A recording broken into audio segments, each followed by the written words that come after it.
এই হলে কাপুর মুদ্দরের, এই পেয়েছি কাপুর, এই পেয়েছি হইলে তো এই কি জানি কেটা রে কর্পূর, কর্পূর, এই পেয়েছি সুরমা, এই পেয়েছি আতর, এই পেয়েছি সাবান, এই পেয়েছি আগরবাতি, এই পেয়েছি 2টা গোলাপ জল, এই যুগ।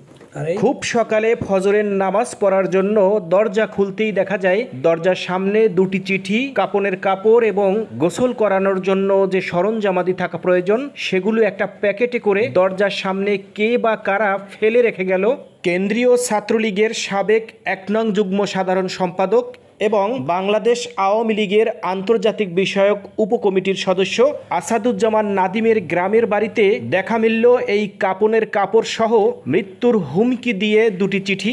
ঘটনাটি ঘটেছে বরগুনার পাথরঘাটা উপজেলার কালমেগা ইউনিয়নের 4 নং ওয়ার্ডে। জানা যায় ওই বাড়িতে বর্তমানে সাবেক কেন্দ্রীয় ছাত্রলীগ নেতা আসাদুজ্জামান নাদিমের চাচা জালাল আহমেদ তিনি ওই বাড়িতে বসবাস করেন। আজ সকালে তিনি ফজরের নামাজ পড়ার জন্য দরজা খুলতেই দরজার সামনে একটি প্যাকেটের মধ্যে এই কাপনের কাপড় সহ গোসলের সরঞ্জামাদি সেই সাথে একটি চিঠি দেখতে পেয়ে ভয় পেয়ে যান।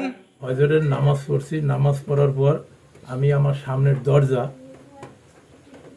লক খুলতে যাইয়া মানে একটু রাত্রের আলো আলো পুরো চিনায় না চিনায় আমি চৌকাটের ওই পাশে পাড়া দিছি। পাড়া দেওয়ার পরই আমার ওই পায়ে স্লিপ কাটার পরই আমি লাভ দিই ঘরে উঠে আমার ডাক দিয়েছি, আম্মা আবার আমার সাপে কামড় দেবে, এই কিছুদিন আগে সাপে কাটলে আবার সাপে কাটবে।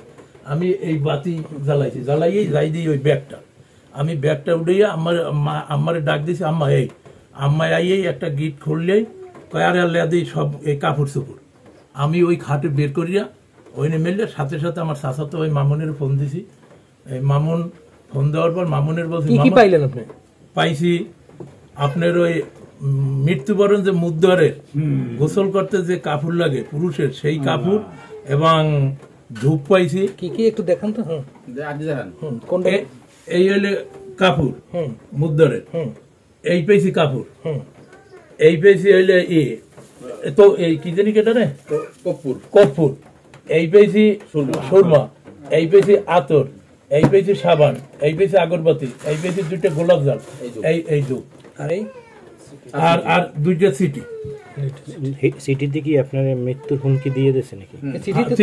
সিটিতে আমার মৃত্যুর হুমকি আছে এবং আমার ওই জমা জমি নিয়ে এই লেখছে এই সিটির মাধ্যমে।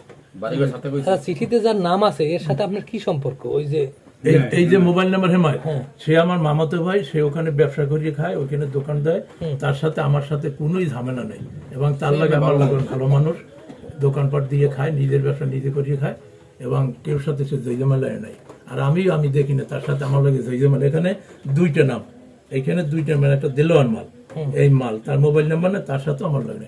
আমার এই পাড়াপড়তি হিসেবে না, আমি কালমাগি নয়, আমার সাথে কেউ লাগে ঝইঝামেলা বা সিরিয়াসলি শত্রু আমি দেখি না। আমি ওই জানাইছি, আমার ওই ভাই বেড়াদারে জানাইছি, আমার বাতিজারে জানাইছি, তারপর গ্রামবাসী এই লোকজন যারা সকাল হইতে আমার বাড়িতে আইতে আছে, যাইতে আছে, দেখতে আছে, আপনারা আসবেন। এর আগে সব জনগণে ভর্তি ছিল এবং আমার বাতিজা তাদেরকে ডাকছে, ডাকার পর এদের সাথে কথা বলছে যে আমার চাচায় বাড়িতে থাকে, একবার আমার এখানে মারিয়ে গেছে, যেদিন পদত্যাগ করছে সেই পরদিনই এখানে আমার মারছে, মারধর করার পর আমি এখানে পড়ে গেছি, এরাই আমার উঠে চিকিৎসা করাইছে। তারপর আমি এই বাড়িতেই রয়েছি। তারপর আবার বাতিজারে জানাইছি, জানার পর এই ঘটনার পর বাতিজা বলছে যে আমার স্থানীয় লোকজন যাদের লাগে আমরা চলে আইছি, কেউ লাগে আমার শত্রুতা নাই, এভাবে কেন করে? তা আমি এগে মুরব্বীকে সব ডাকেন, আমি ডাকছি। ডাকার পর তার কাছে বাতিজারা বলছে যে চাচা এখন আমার চাচাই বাড়িতে থাকে, যেহেতু আমার দাদি বউ বুড়ো মানুষ, আসবে দেখে মরিয়ে দিতে পারে, এখন আমার চাচাই কি ওনে থাকতে পারে না, সে কি চলে আসবে, আমরা কি কর, নাইলে আমরা স্থানীয় ভাবে আপনারা দেখেন ঘটনাটা কি। এরা ভালো ছিল, এরা এলাকায় যে আমাদের যারা বিএনপি ছিল বা অন্যান্য দল ছিল তাদের সাথে সবার সমন্বয়ে কাজ করছে। তারা কাউকে কোনো লাঠি ছোড়া দিয়ে মারে নাই, কিছু করে নাই, এ ধরনের কোনো তাদের রেকর্ড নাই। হয়তো তারা আওয়ামী লীগ করছে, আমরাও পাশে বিএনপি করছি, কিন্তু আমাদের সাথে তো কোনো দ্বন্দ্ব তাদের ছিল না। ঠিক আছে, আজকে সকালে আমি মানুষের কাছে শুনি যে ছোট ভাই ওইনে আপনার ওই দাফনের কাপড় থয়ে গেছে। আমি দৌড়ে আসছি, আসার পর ছোট ভাই আরো লোকজন দেখে রাখে, তারপর আমার দেখাইছে, দেখো এইগুলো আমার থয়ে গেছে আজকের এইখানে। তারপর ওই চিঠি দেখাইছে, আমার নাম্বারও আর ওই আমার নামও দেখাইছে। এখন আমি এটা থুয়ে গেছি না জেরটা হে ভালো বোঝে, ঠিক আছে। বিগত দিনে এমন কোনো শত্রু নাই আমার সাথে, যার জমি জমাও লই নাই, টাকা পয়সা লই নাই, আমরা এক ভাই ভাই একইভাবে চলে আসছি আর এখন পর্যন্ত এইভাবে আছি। ভয়ের মধ্যে তো আমার কেউ না জানালে আমি বলবো কিভাবে, আমার তো জানাইতে হবে, তাই না? বিষয়টা আসলে তারা তো জানাবে আমার, আমি তো বুঝতেছি যে আমি শুনছি এরকম একটা ঘটনা, কিন্তু কে ব্যক্তিটা এটা আমি বুঝে পাইতেছি না।